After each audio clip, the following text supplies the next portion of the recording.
गीतांजलि और आप देख रहे हैं सूर्य आदित्य न्यूज। आइए रुक करते हैं खबरों की तरफ।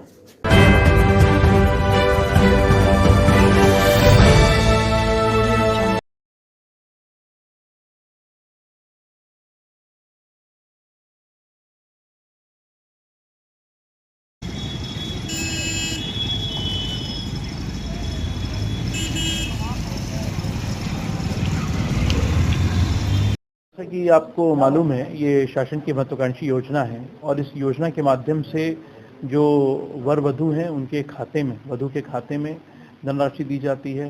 पूरे कार्यक्रम का आयोजन कराया जाता है और इसके अलावा उपहार के रूप में भी प्रदेश सरकार की तरफ से नवदंपति को वैवाहिक जीवन शुरू करने के लिए उपहार दिया जाता है।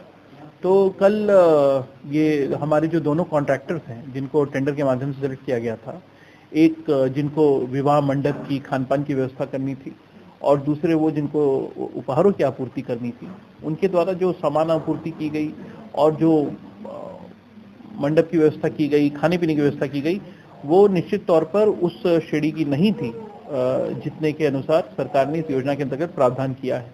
लगभग दोनों कामों के लिए प्रति जोड़े 15,000 रुपए की व्यवस्था की गई है।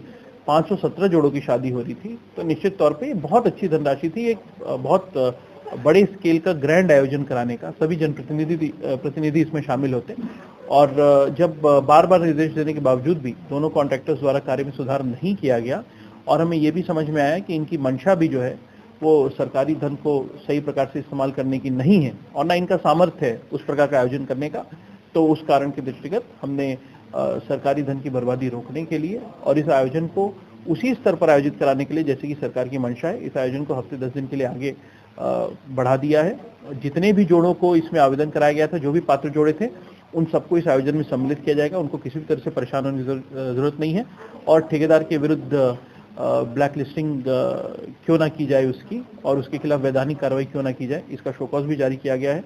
अगर इनका असंतोषजनक जवाब आता है तो इनकी सेवाएं टर्मिनेट करके ये भी सुनिश्चित किया जाएगा कि पूरे उत्तर प्रदेश में कहीं पे भी इनको इस प्रकार से काम करने का मौका ना मिले। इसके विषय में विभाग से भी कम्युनिकेट किया जाएगा और जो आयोजन किया जाएगा वो निश्चित तौर पर इतना वृहद और इतना अच्छा होगा कि उत्तर प्रदेश सरकार का गौरव उससे बढ़े।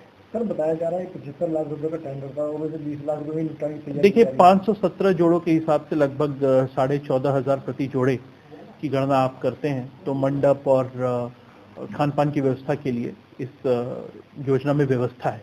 और जब इतने बड़े समारोह का आयोजन होता है, इतने सारे जोड़े एक साथ उसमें आयोजन करते हैं, वर वधू दोनों पक्ष से परिवारजन भी सम्मिलित होते हैं, परिवार के लिए भी गौरव का क्षण है। तो जो धनराशि इस आयोजन के लिए उपलब्ध थी उसकी तुलना में बिल्कुल भी उस प्रकार का अरेंजमेंट नहीं किया जा रहा था। कई बार हमारे अधिकारियों ने इनको सचेत करने का प्रयास किया, लेकिन जब इनके कान पे जू तक नहीं रहेंगी तो फिर हमें इनके खिलाफ कार्रवाई करके और इस कार्यक्रम को आगे बढ़ाकर नए सिरे से कराने पर निर्णय लेना पड़ा। तो कहीं ना कहीं सर इस सरकारी महत्वाकांक्षी योजना में भी ठेकेदार के द्वारा भ्रष्टाचार किया जा रहा है। देखिए, प्रयास जरूर ऐसा कह सकते हैं, उनके द्वारा प्रयास तो किया जा रहा था, लेकिन चूंकि हम लोग ने समय रहते एक्शन ले लिया है तो इस प्रकार से मतलब अगर उनकी इस प्रकार के इरादे भी थे तो उसमें वो सफल नहीं हो पाए। और हमारे सभी अधिकारी, हम लोग इस बात के प्रतिकृत संकल्पित हैं कि सरकार की तरफ से एक एक रुपया जो समाज कल्याण विभाग या गरीब कल्याण के लिए आता है वो पैसा सही जगह पे लगे, लाभार्थियों तक पहुंचे। सर, बताया जा रहा है पूर्व में भी इसी फर्म है, इसके द्वारा पूर्व में टेंडर लिया गया था। जी, देखिए, जो टेंडर होता है वो तो पूरे वर्ष के लिए होता है। उस वर्ष के दौरान जितने आयोजन होते हैं उसकी संबंधित जिम्मेदारी उन्हीं की होती है। लेकिन पूर्व में जो आयोजन था, चूंकि उसमें जोड़ों की संख्या अपेक्षाकृत कम थी, पिछली बार 95 जोड़ों का विवाह हुआ था, तो उस बार चूंकि आयोजन छोटा था तो उसमें इस प्रकार से मतलब बहुत ज्यादा गड़बड़ी नहीं हुई थी। लेकिन इस बार जैसे ही बड़ा आयोजन हुआ तो शायद इनके सामर्थ्य के बाहर का था या फिर इनकी नियत नहीं थी काम उस तरीके से करने की, इसलिए ये निर्णय लिया गया। सर, ये लास्ट मोमेंट पर प्रोग्राम कैंसिल किया गया तो जो निचले स्तर के अधिकारी समाज कल्याण विभाग की जिम्मेदारी थी, तो कहीं ना कहीं उन अधिकारियों की भी हिलावाली रही है कि लास्ट मोमेंट पर आपको खुद जाना पड़ा और आपके द्वारा ये। देखिए, उन सभी पहलुओं पर गौर करते हुए जवाब तलब किया गया है और एक बार जब जवाब आ जाएगा तो उसके अनुसार आगे कार्रवाई की जाएगी। Thank you.